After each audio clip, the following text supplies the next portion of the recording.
ইরানের দক্ষিণাঞ্চলে আবার হামলা চালিয়েছে আমেরিকা।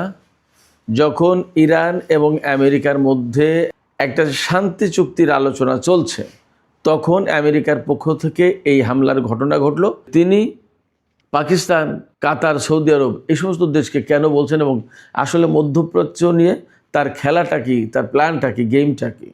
এই যে আব্রাহাম অ্যাকর্ডসে সই করার কথা বলেছেন ডোনাল্ড ট্রাম্প, এটা কিন্তু কথার কথা না, এটা অত্যন্ত গুরুত্বপূর্ণ জিনিস এবং এর গভীরতা কিন্তু অনেক বেশি।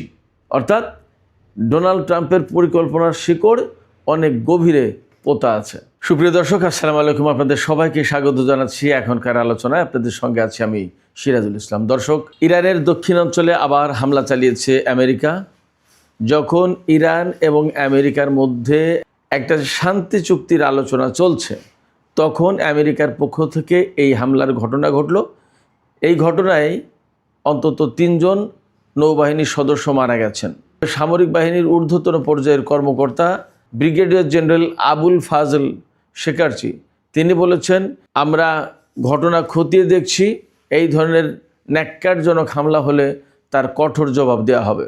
এদিকে ডোনাল্ড ট্রাম্প যে মুসলিম বিশ্বের বিভিন্ন দেশকে, বিশেষ করে সৌদি আরব, কাতার এবং পাকিস্তানকে আব্রাহাম অ্যাকর্ডসে যুক্ত হওয়ার জন্য চাপ সৃষ্টি করেছেন, সে ব্যাপারে পাকিস্তানের পক্ষ থেকে কি বলা হলো, সৌদি আরবই বা এ বিষয়ে কি ভাবছে এবং কাতার কি করবে? পাশাপাশি প্রশ্ন আসছে, ইরানের সাথে আমেরিকার যখন যুদ্ধবিরতি এবং বৃহত্তর একটা চুক্তির আলোচনা হচ্ছে, তখন আব্রাহাম অ্যাকর্ডসকে সামনে আনার কারণ কি এবং প্রকৃতপক্ষে ডোনাল্ড ট্রাম্প কি করতে চান? প্রশ্ন আসছে, তিনি কি মধ্যপ্রাচ্য নিয়ে নতুন কোনো খেলায় মেতে উঠলেন কিনা এবং এর ভেতর দিয়ে ইসরায়েলকে নিয়ে আরও বিশেষ কোনো পরিকল্পনা তার আছে কিনা? সুপ্রিয় দর্শক, এসব বিষয় নিয়েই এখন আলোচনা হবে। আশা করি আপনারা শেষ পর্যন্ত সঙ্গে থাকবেন। আর আলোচনাটি ভালো লাগলে লাইক, কমেন্ট, শেয়ার করবেন এবং চ্যানেলটি সাবস্ক্রাইব করে সাথেই থাকবেন। আমি আপনাদেরকে জানিয়ে রাখি, এই পর্যন্ত ইসরায়েলকে কোন কোন দেশ স্বীকৃতি দিয়েছে, সেই সময় স্বীকৃতির সময় সেই দেশের প্রেসিডেন্ট বা প্রধানমন্ত্রী কে ছিলেন এবং কোন সালে, কোন বছরে, কোন তারিখে কারা ইসরায়েলকে স্বীকৃতি দিল, এই সমস্ত বিষয় একদম আপনাদের সামনে পরিষ্কারভাবে তুলে ধরার চেষ্টা করব। তো দর্শক, চলুন বিস্তারিত আলোচনায় চলে যাই। প্রথমেই আলোচনা যেটা করতে চাই সেটা হচ্ছে, ইরান এবং আমেরিকার মধ্যে বৃহত্তর শান্তি প্রতিষ্ঠার জন্য একটা চুক্তির চেষ্টা চলছে, সেই ব্যাপারে আলোচনাও আছে এবং আলোচনাটা একেবারে চূড়ান্ত পর্যায়ে বলা হচ্ছে দুই পক্ষ থেকেই।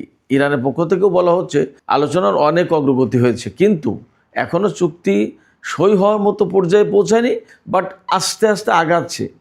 আমেরিকার পক্ষ থেকেও তো সেই রকমই বলা হচ্ছে। এমনকি গতকাল মার্কিন পররাষ্ট্রমন্ত্রী মার্কো রুবিও সরাসরি বলেছিলেন যে সোমবারের ভেতরেই হয়তো একটা চুক্তি হয়ে যাবে। তো সেই সমস্ত চুক্তি হয়নি, বাট হওয়ার পথে। এটা নিয়ে অনেক তোড়জোড় চলছে। ইরানের 2 কর্মকর্তা, বিশেষ করে পররাষ্ট্রমন্ত্রী এবং স্পিকার, কাতার সফরে গেছেন। কেন তারা কাতার সফরে গেছেন সে ব্যাপারেও মোটামুটি পরিষ্কার তথ্য পাওয়া গেছে। এপাশে শোনা যাচ্ছে যে বিমান ভরে ইরানের শীর্ষ পর্যায়ের কর্মকর্তারা রাশিয়া সফরে গেছেন। এই রাশিয়া সফরেরই বা কারণ কি, কারা গেলেন, ইত্যাদি ইত্যাদি নিয়ে আমি পরে কথা বলছি।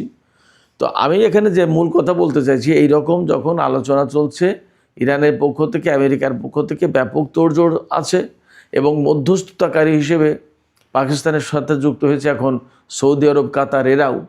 এইরকম একটা সময় কেন আমেরিকা ইরানের দক্ষিণাঞ্চলে, বিশেষ করে বন্দর আব্বাস এলাকায় এবং হরমুজ প্রণালীর লারাক দ্বীপের কাছে, একদম হরমুজ প্রণালীর সবচেয়ে সরু যে এলাকাটা, সেই এলাকায় কেন হামলা চালালো এবং প্রাণঘাতী হামলা কেন প্রয়োজন হয়ে পড়ল, এটা নিয়ে কিন্তু দারুণ প্রশ্ন উঠেছে। এই প্রশ্নের আড়ালে একথাও থাকছে যে আসলে কি আমেরিকা চুক্তি চায় নাকি চায় না, নাকি ইসরায়েল এইরকম একটা হামলা চালিয়ে ইরান এবং আমেরিকার মধ্যকার সম্ভাব্য চুক্তি বানচাল করে দিতে চায়। কারা কি করছে? নাকি সংযুক্ত আরব আমিরাত তো এই মুহূর্তে ইরানের সাথে অনেক শত্রুতায় লিপ্ত, সংযুক্ত আরব আমিরাতকে এই কাজ করলো? অনেক প্রশ্ন কিন্তু আছে। অবশ্যই আমেরিকার পক্ষ থেকে, বিশেষ করে মার্কো রুবিও পররাষ্ট্রমন্ত্রী, তিনি বলেছেন যে আমেরিকার সেনাদের আত্মরক্ষার জন্য এই হামলা চালাতে হয়েছে, তবে যুদ্ধবিরতি বহাল আছে। এ অদ্ভুত ব্যাপার। আপনি 2 দিন অন্তর অন্তর ইরানিদেরকে হত্যা করবেন, হামলা চালাবেন, আর বলবেন যুদ্ধবিরতি বহাল আছে। এটা কেমন কথা? আপনি হামলা চালাচ্ছেন আবার বলছেন যুদ্ধবিরতি বহাল আছে। কীরকম যুদ্ধবিরতি? আসলে ইরানিদেরকে তারা কি পাগল ভাবছে, সেটা কিন্তু প্রশ্ন। ইরানিরাও বিষয়টা বোঝে না তা না, কিন্তু ইরানিরা চাইছে যে যদি চুক্তি একটা হয় তো হোক না, এবং যেভাবে চুক্তি হতে যাচ্ছে তাতে ইরানের পক্ষেই যাবে চুক্তিটা। সেই জন্য ইরানিরা একটু ধৈর্য ধরেও চাইছে যে যদি চুক্তি হয় হয়ে যাক, কিন্তু যদি সেটা এমন পর্যায়ে তিক্ততা তৈরি করা হয় যা সহ্য করার মতো না, তাহলে ইরান আসলে সেটা মানবে না এবং সেইভাবেই ব্যবস্থা নেবে। তো যাই হোক, এখানে আরও আলোচনা যেটা করতে চাই সেটা হচ্ছে ইসরায়েল বা সংযুক্ত আরব আমিরাত এইরকম কেন করতে পারে, এই আশঙ্কা কেন করা হচ্ছে? যদিও আমেরিকা বলছে নিজেদের আত্মরক্ষার জন্য হামলা চালিয়েছে, তাই ইরানের ক্ষেপণাস্ত্র লঞ্চ প্যাড এগুলো তো থাকবেই, ইরানের নৌবাহিনী তাদের স্পিডবোট এগুলো তো আছেই, ইরানের পানি সীমাই তো ছিল। আমেরিকা কেন হামলা চালাবে? যুক্তি নেই। এমন হতে পারে যে ইসরায়েল এই হামলা চালিয়ে একটা যুদ্ধবিরতি বানচালের চেষ্টা করছে, এখন আমেরিকা নিজের কাঁধে দায় নিচ্ছে ইসরায়েলকে এর ভিতরে না টেনে, বা ইসরায়েলকে দোষারোপ না করে হয়তো নিজের কাঁধে টেনে নিচ্ছে, এমনও হতে পারে। কিন্তু এখানে আমেরিকা চুক্তি চাইলেও ইসরায়েল কিন্তু চাইছে না। সেক্ষেত্রে ইসরায়েল চুক্তি বানচালের জন্য অনেক কিছুই করতে পারে, এবং আজকে তো লেবাননে প্রচণ্ড রকমের হামলা চালাচ্ছে ইসরায়েল। আমি মনে করছি যে ইরানের সাথে আমেরিকার চুক্তি যদি হয়ে যায় তাহলে লেবাননে কিন্তু ইসরায়েলের হামলা বন্ধ করতে হবে। তো সেই হামলা, অর্থাৎ হামলা একদম বন্ধ করার আগে ইসরায়েল একটা পোড়ামাটি নীতি অনুসরণ করছে, অর্থাৎ যুদ্ধ শেষ হওয়ার আগে একের প্রচণ্ডভাবে হামলা চালানো এবং ব্যাপকভাবে ধ্বংসযজ্ঞ চালানো, এইরকম একটা নীতি অনুসরণ করছে। আমি একটু আগেই বলছিলাম যে এই চুক্তির ব্যাপারে যে চেষ্টা তদবির চলছে, প্রচেষ্টা চলছে, তার অংশ হিসেবে ইরানের পররাষ্ট্রমন্ত্রী সাইয়েদ আব্বাস আরাকচি এবং স্পিকার বাকের কলিবফ কাতার সফরে গেছেন। এই সফরে ইরানের কেন্দ্রীয় ব্যাংকের গভর্নরও রয়েছেন। প্রশ্ন হচ্ছে যে কেন তারা গেলেন, কি করছেন, এবং গভর্নর কেন এখানে? এই জায়গায় আমি গতকালকে একটা ইঙ্গিত দিয়েছিলাম, এখন সেই তথ্য পরিষ্কার হয়েছে, আমি আপনাদেরকে জানাই। সেটা হচ্ছে কাতারের কাছেই ইরানের $12 বিলিয়ন আটকা আছে। এই ডলার সম্ভবত বিভিন্ন দেশ থেকে আসার পরে কাতারে আটকে রয়েছে, এইটা আর ছাড় করা হয়নি। তো সেই ডলার কিভাবে ছাড় করা যাবে এবং কাতারের ব্যাপারে কিভাবে কি করতে পারে, এবং কাতারের সাথে এই অর্থ ছাড় করার ব্যাপারে আলাপ আলোচনা করছে। কারণ কাতার আমেরিকার সাথে যথেষ্ট ঘনিষ্ঠতা রাখে, আবার কাতারের সাথে ইরানেরও সম্পর্ক ভালো। আর যেহেতু কাতার এই সম্পদটা আটক রয়েছে, সেক্ষেত্রে কাতারের সাথে আলাপ করে একটা বিহিত ব্যবস্থা করার হয়তো চেষ্টা করছে ইরান। এ কারণে ইরানের পররাষ্ট্রমন্ত্রী এবং স্পিকার এবং কেন্দ্রীয় ব্যাংকের গভর্নর তারা কাতার সফরে গেছেন। তবে ইরানের পক্ষ থেকে আন্তরিকভাবেই প্রচেষ্টা চালানো হচ্ছে। বারবার বলা হচ্ছে এটাও যে আমেরিকাকে তার সদিচ্ছার প্রমাণ দিতে হবে, এবং আমরা যে আমেরিকাকে বিশ্বাস করব, সেই বিশ্বাস গড়ে তোলার একটা পদক্ষেপ আমেরিকাকে নিতে হবে। এই যে দেখুন, এর আগেও কয়েকবার আলোচনার মাঝে আমেরিকা এবং ইসরায়েল ইরানের উপর হামলা চালিয়েছে। এই যে এবারও এই যে দক্ষিণ ইরানে বন্দর আব্বাস হরমুজ প্রণালীতে যে গত রাতে যে হামলাটা হলো, এই হামলাটা না হলেও তো পারত। এই হামলাটা হওয়ার মানেই হচ্ছে যখন চুক্তি একদম খুব কাছাকাছি বলে দাবি করা হচ্ছে, সব পক্ষ থেকে চুক্তি হবে বলে আশাবাদ ব্যক্ত করা হচ্ছে, সেই সময় আমেরিকার পক্ষ থেকে ইরানের উপর হামলা চালানো হলো এবং অন্তত তিনজন সেনা মারা গেল, নৌবাহিনীর সদস্য মারা গেল। এটা যদি আমেরিকা নাও করে, ইসরায়েল করে, তাহলেও তো সেটা আমেরিকারই দায় নিতে হবে, এবং প্রকৃতপক্ষে তাদের উপর তো আস্থা রাখা যায় না, এটা তো পরিষ্কার। এই যে আস্থা বিল্ড আপ করা, আস্থা গঠন তৈরি করা, এই ব্যাপারে ইরানের জাতীয় নিরাপত্তা এবং পররাষ্ট্রনীতি বিষয়ক সংসদীয় কমিটির যিনি প্রধান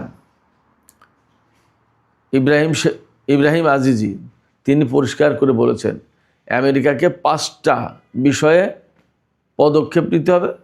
এই 5টা শর্ত পূরণ করলে আমরা মনে করব যে তারা সত্যিই আন্তরিক এবং তাদের উপরে আস্থা রাখা যায়।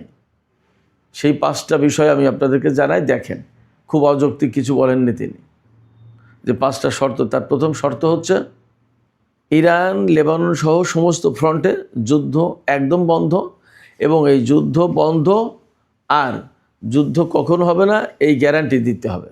2 হচ্ছে ইরানের বন্দরগুলোর উপরে আমেরিকার যে ব্লকেড সৃষ্টি করেছে, অর্থাৎ ওমান সাগর, আরব সাগর এই এলাকায় অবস্থান নিয়ে মার্কিন বাহিনী ইরানি কোনো জাহাজে যেতে দিচ্ছে না, এই যে ব্লকেড সৃষ্টি করে রেখেছে এই ব্লকেড তুলে নিতে হবে। 3 হচ্ছে হরমুজ প্রণালীর ম্যানেজমেন্টের দায়িত্বে কী কী অ্যারেঞ্জমেন্ট থাকবে সেই বিষয়টা পুরোপুরি ইরানের হাতে থাকবে, ইরান দেখাশোনা করবে, এটা আমেরিকাকে মেনে নিতে হবে। 4 হচ্ছে ইরানের উপরে পর্যন্ত যত নিষেধাজ্ঞা আরোপ করা হয়েছে সমস্ত নিষেধাজ্ঞা স্থগিত করতে হবে। আর 5 হচ্ছে ইরানের যত সম্পদ জব্দ করে রেখেছে আমেরিকা বিভিন্ন দেশে, এই সম্পদ ছেড়ে দিতে হবে। তা সে $2 বিলিয়ন হোক আর $25 বিলিয়ন হোক আর $200 বিলিয়ন হোক, যত সম্পদ আছে তার সব ছেড়ে দিতে হবে। এই 5টা যদি আমেরিকা মেনে নেয় বা পদক্ষেপ নেয় এই 5টার বিষয়ে, তাহলে ইরান মনে করবে যে আমেরিকার উপর আস্থা রাখা যায়, একটা চুক্তি হবে। এরপরে প্রাথমিক সমঝোতা সই হয়ে যাবে, তারপরে 30 দিন বা 60 দিনের ভেতরে পরমাণু আলোচনা, তারপরে আধা যত জটিল জটিল যে বিষয়গুলো আছে সেই সমস্ত বিষয় নিয়ে আলোচনা হবে এবং একটা সমাধানে যাওয়ার চেষ্টা হবে। কিন্তু ডোনাল্ড ট্রাম্প এবং ইসরায়েল যে মনোভাব ব্যক্ত করছে, ডোনাল্ড ট্রাম্পই বারবার চুক্তির জন্য বলছে, আবার তিনি ঘুরিয়ে সেই কথা বলছেন যে ইরানিরা চুক্তির জন্য পাগল হয়ে গেছে, একটা চুক্তির জন্য পাগল হয়ে গেছে, চুক্তি চায় তারা। আশ্চর্য কথা, ইরানিরা তো কখনোই এরকম বলছে না, বরং তারা নানান রকমের শর্ত সরাই দিচ্ছে, আস্থা তৈরির কথা বলছে, কত কথা বলছে। তারা তো এইরকম হুমকি দেয়নি যে এই চুক্তি না হলে আমরা যুদ্ধ শুরু করব বা একটা কিছু করব, বরং ডোনাল্ড ট্রাম্প বারবার বলছেন যে চুক্তি না হলে কিন্তু আমি ইরানকে পৃথিবীর মানচিত্র থেকে মুছে দেবো, এটা সেটা বহু কিছু। তারপরেও ডোনাল্ড ট্রাম্প এই কথা বলছেন প্রায় মাঝে মাঝে যে চুক্তির জন্য ইরান পাগল হয়ে গেছে, তারা আজকের ভিতরেই চুক্তি চায়। আসলে ব্যাপারটা তা না, তার মানে ডোনাল্ড ট্রাম্পই চুক্তি চাইছেন। তারপরে আবার এর ভিতরে তিনি নতুন করে শর্ত দিয়েছেন কি, ইরান আমেরিকা সম্ভাব্য চুক্তির ব্যাপারে যারা মধ্যস্থতার সাথে জড়িত, সৌদি আরব, কাতার এবং পাকিস্তান, তাদের সবাইকে আব্রাহাম অ্যাকর্ডসে সই করতে হবে। এবং তিনি আসলে এই 3 দেশকে শুধু বলেননি, তিনি তুরস্ক, মিশর, জর্দান, বাহরাইন, সংযুক্ত আরব সবাইকে বলছেন যে সবাইকে আব্রাহাম অ্যাকর্ডসে যুক্ত হতে হবে। এটা খুবই একটা বিব্রতকর ব্যাপার। ডোনাল্ড ট্রাম্প যখন এই কথা বলেছেন তখন তো সবাই ফোনে অর্থাৎ গ্রুপ কলে, তখন সবাই নীরব হয়ে গেছে। নীরব হয়ে যাওয়ার পরে আবার ওই পাশে জিজ্ঞেস করছে ডোনাল্ড ট্রাম্প, আপনারা কি লাইনে আছেন? আশ্চর্য ব্যাপার। যাই হোক, এখানে 2টা বিষয় আমি আলাপ করব। একটা বিষয় হচ্ছে সৌদি আরব, পাকিস্তান, কাতার তারা কি বলছে, আর মিশর, তুরস্ক, সংযুক্ত আরব আমিরাত, বাহরাইন, জর্ডান তাদেরকে এই আব্রাহাম অ্যাকর্ডসে যুক্ত হওয়ার কথা ডোনাল্ড ট্রাম্প কেন বলছেন এবং ঐতিহাসিক ব্যাকগ্রাউন্ডটা কী আসলে। ডোনাল্ড ট্রাম্প যখন পাকিস্তান, সৌদি আরব এবং কাতারকে প্রস্তাব দিয়েছেন, প্রস্তাব মানে কি, তিনি তো সরাসরি বলেছেন যে এই দেশগুলোর এই আব্রাহাম অ্যাকর্ডসে যুক্ত হওয়া উচিত, এটা হতে হবে সবাইকে। ইরানের সাথে চুক্তি চাইলে তোমাদেরকে এই আব্রাহাম অ্যাকর্ডসে যুক্ত হতে হবে, ইসরায়েলকে স্বীকৃতি দিতে হবে। এবং ডোনাল্ড ট্রাম্পেও বলছেন যে ইসরায়েলের সাথে যখন এই সমস্ত দেশ চুক্তি করবে তখন এই অঞ্চলে বৃহত্তর একটা জোট গড়ে উঠবে, এই জোট হবে অনেক বেশি শক্তিশালী এবং অর্থনৈতিকভাবে বিরাট সক্ষমতা থাকবে, অনেক বড় অর্থনীতির জোট হবে এটা।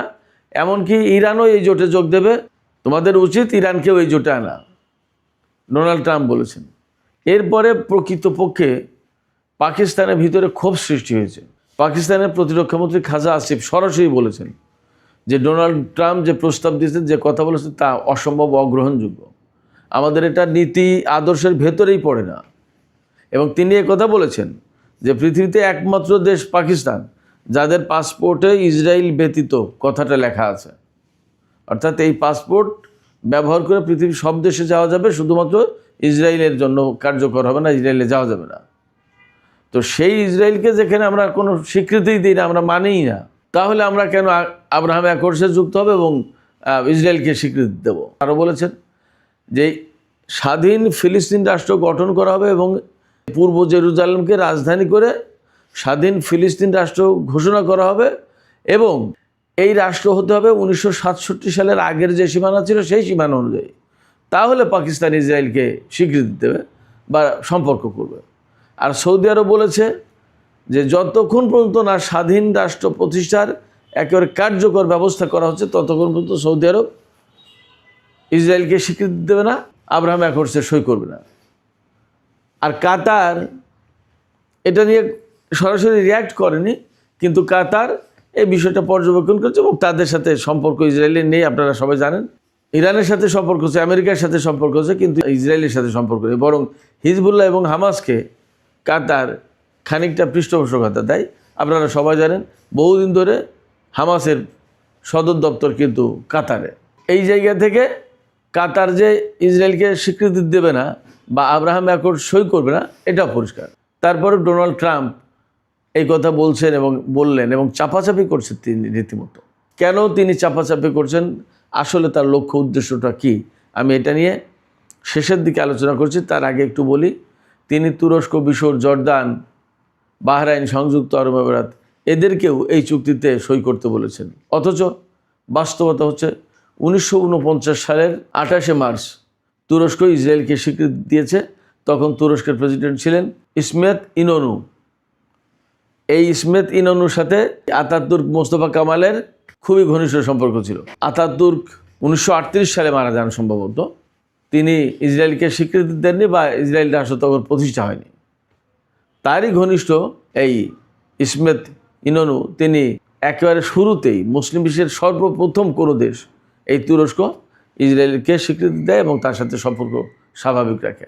দুঃখজনক হচ্ছে আজকে রজব তাইপ এরদোগান বা আপনারা যারা রিসেপ তাইপ এরদোয়ান বলেন, তিনি ক্ষমতায় বহুদিন ধরে তিনি কিন্তু ইসরায়েলের সাথে সম্পর্ক কখনোই বাতিল করেননি, ছিন্ন করেননি। সম্পর্ক স্বাভাবিক আছে এবং তুরস্কের সাথে ইসরায়েলের প্রচুর ব্যবসা বাণিজ্য লেনদেন চলে। তো সেই তুরস্ককে আবার আব্রাহাম অ্যাকর্ডসে সই করতে বলছেন। তুরস্কের পর মিশর 1978 সালে আনোয়ার সাদাতের নেতৃত্বে ক্যাম্প ডেভিড চুক্তি স্বাক্ষর হয় এই ইসরায়েলের সাথে। আর পরের বছর 1979 সালের 26 মার্চ ইজিপ্ট ইসরায়েল পিস ট্রিটি সই হয় আনোয়ার সাদাতের নেতৃত্বে। সেই সময় ইরানে বিপ্লব হয়েছে মাত্র 1 মাস। তখন ইমাম খোমেনি আনোয়ার সাদাতকে উদ্দেশ্য করে এই চুক্তি না করতে বলেছিলেন এবং অনেক গালমন্দ করেছিলেন তাকে। এরপরে 1994 সালের 26 অক্টোবর জর্দান ইসরায়েলের সাথে ইসরায়েল জর্দান পিস ট্রিটি সই করে, শান্তি চুক্তি সই করে। তখন জর্দানের রাজা ছিলেন হুসেন। এরপরে ডোনাল্ড ট্রাম্প 2016 সালে ক্ষমতা আসার পর ইসরায়েলের সাথে আরব দেশগুলোর শান্তি চুক্তি এবং স্বীকৃতি দেওয়ার ব্যাপারে একটা দলিল বানায়। এই দলিলটার নাম হচ্ছে আব্রাহাম অ্যাকর্ডস। এই আব্রাহাম অ্যাকর্ডসে সই করে ইসরায়েলের সাথে সম্পর্ক স্বাভাবিক করে সংযুক্ত আরব আমিরাত, বাহরাইন, সুদান এবং মরক্কো। এই সংযুক্ত আরব আমিরাত এবং বাহরাইন 2020 সালের 15ই সেপ্টেম্বর ইসরায়েলের সাথে শান্তি চুক্তি করে এবং ইসরায়েলকে স্বীকৃতি দেয়। এর আগে থেকে এদের সাথে সম্পর্ক ছিল অপ্রকাশ্য, এবার প্রকাশ্য সম্পর্ক হলো। 2021 সালের 6 জানুয়ারি সুদান এই আব্রাহাম অ্যাকর্ডসে সই করে। তার আগের বছর 2020 সালের অক্টোবর মাসে এই অ্যাকর্ডসে যুক্ত হওয়ার ঘোষণা দেয় সুদান। আর 2020 সালের 10ই ডিসেম্বর মরক্কো এই আব্রাহাম অ্যাকর্ডসে যোগ দেওয়ার ঘোষণা দেয় এবং পরবর্তীতে এতে সই করে। তুরস্ক, মিশর, জর্দান এদের কিন্তু ইসরায়েলের সাথে সম্পর্ক আছে। তারপরেও প্রেসিডেন্ট ডোনাল্ড ট্রাম্প এই সমস্ত দেশকে আব্রাহাম অ্যাকর্ডসে যুক্ত হতে বলছেন। এর কারণ কি, মানে কি? আমার কাছে যেটা মনে হচ্ছে, মানে পৃথিবীকে বা আমেরিকার লোকজনকে দেখাতে চান ডোনাল্ড ট্রাম্প যে আরব সমস্ত দেশ সব যে চুক্তি করেছে এর আগে, যে করেনি, সবাই এই আব্রাহাম অ্যাকর্ডসে সই করেছেন। তিনি তো সবসময় বলেন যে এটা একটা গ্রেট ডিল, এটা বিরাট একটা বড় মহান একটা ডিল, চুক্তি।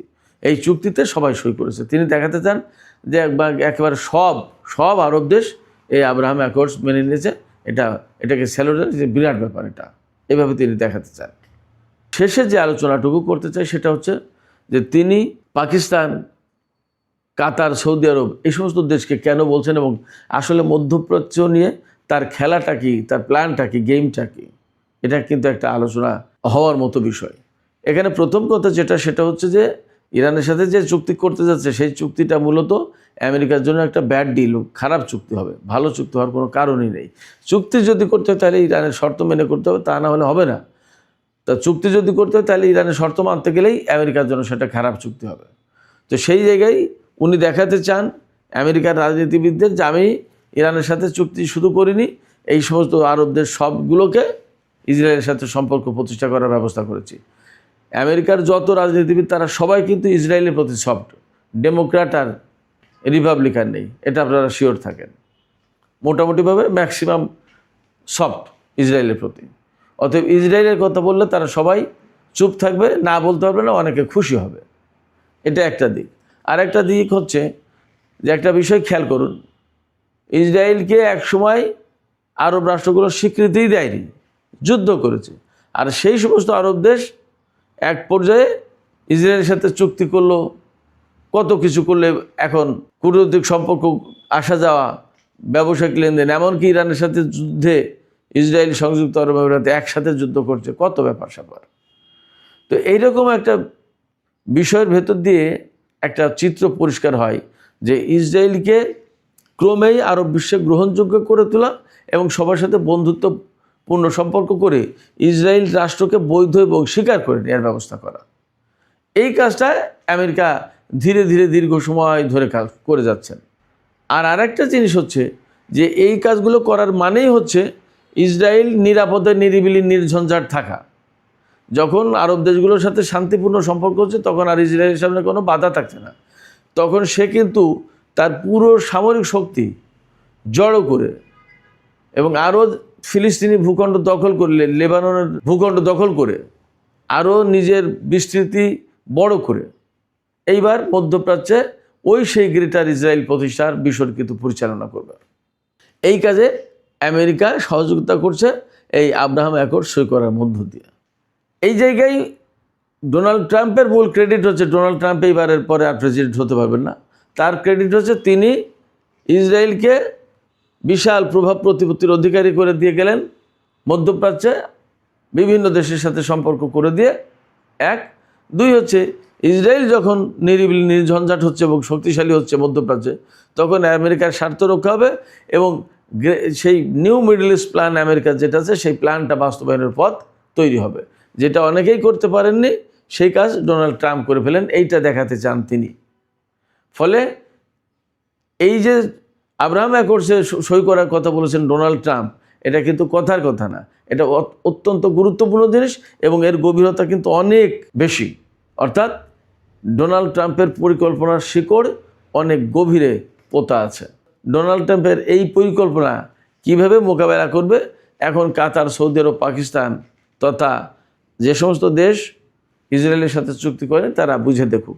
আর যারা চুক্তি করেছে তারা এই চুক্তি বহাল রাখবে নাকি নতুন করে ভাববে, সেটাও তারা ভেবে দেখুক। সুপ্রিয় দর্শক, এখনকার আলোচনা এখানে শেষ করতে চাইছি।